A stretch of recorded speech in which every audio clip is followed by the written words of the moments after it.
My pottery kiln rebuild is underway.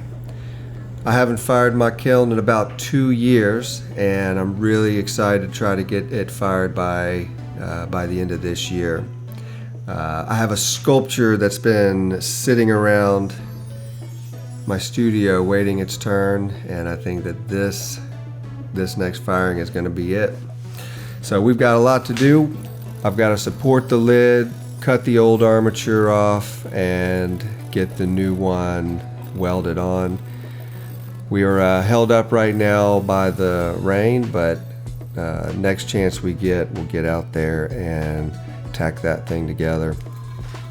Very excited. We're happy to get this thing going and fired by the end of the year. Stay tuned, and we're going to share as much of that as we can.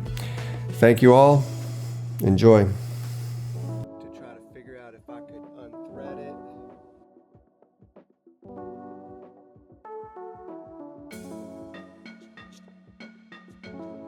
I don't know what's keeping that from being